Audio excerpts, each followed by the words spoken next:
Nous avons choisi de nous adresser au Dalai Lama, à sa sainteté, car notre station de radio, Radio Zone, est en grand danger. Votre sainteté, permettez-nous de vous adresser cette lettre ouverte par l'image, très modestement pour venir vous solliciter au moment où vous avez consacré le centre bouddhiste Cheitrub Chekorling, qui est situé sur le Salève à Montier-Mornay en Haute-Savoie en France, le vendredi 12 août dernier.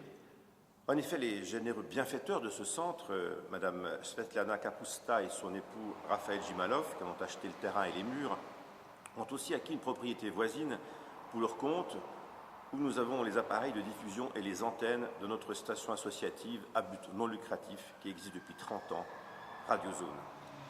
Pour le confort de leur future installation personnelle, ils ont fait détruire les aménagements intérieurs anciens sans précaution, ni sans nous en avertir, ce qui a mis hors d'usage un de nos émetteurs et endommagé sérieusement un second.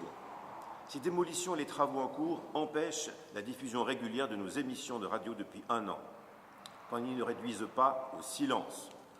Nous cherchons bien sûr notre site, mais nous sommes aussi soumis aux lois françaises et nous ne pouvons pas déménager sans autorisation des dites autorités, ni sans leur accord préalable, car cela nous demande du délai.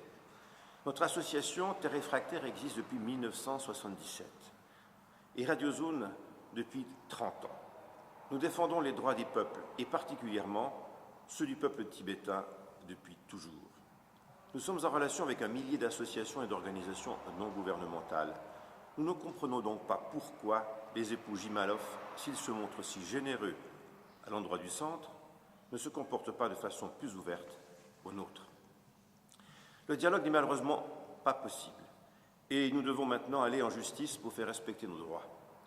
Nous avons pourtant un bail valable. Les Jimalov ne semblent pas comprendre qu'ils participent à la violation de la liberté d'expression en nous empêchant d'émettre et en entravant régulièrement le signal de nos appareils de diffusion.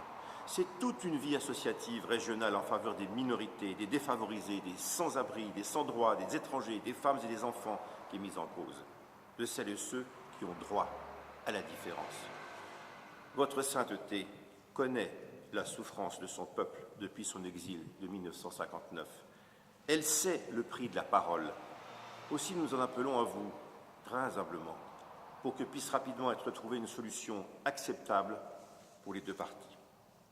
Les Jimalov nous réclament par ailleurs de l'argent pour réparer les ennuis qu'occasionne, selon eux, la présence de nos appareils, alors qu'ils savaient, en achetant la propriété, qu'ils avaient des émetteurs sur leur toit. Rappelons encore que M. Jimalov a bâti sa fortune sur le commerce des armes, en Russie, à Perm, en Oural, en sa qualité d'actionnaire principal d'une des plus grosses entreprises d'armes de la Russie, Motoviliskino Factories. Les journaux russes en font état.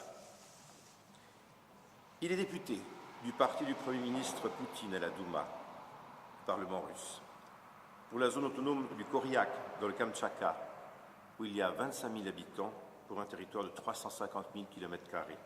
La presse russe le présente comme un homme d'affaires, proche du Premier ministre Poutine.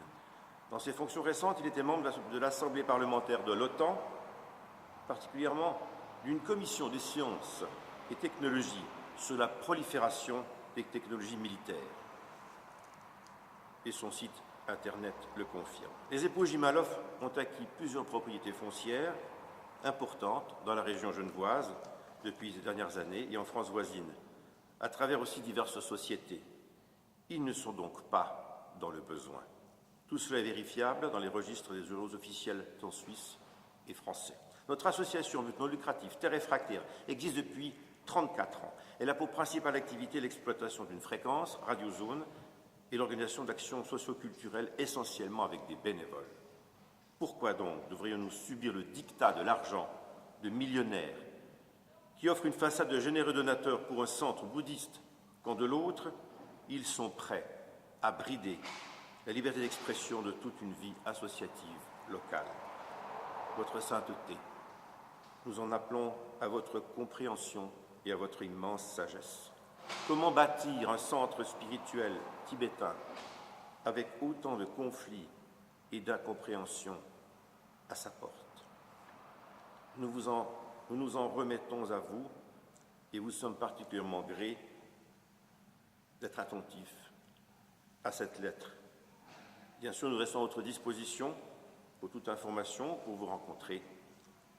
Et nous vous adressons votre sainteté, l'expression de notre très haute et très respectueuse considération au nom de tous nos membres de notre association.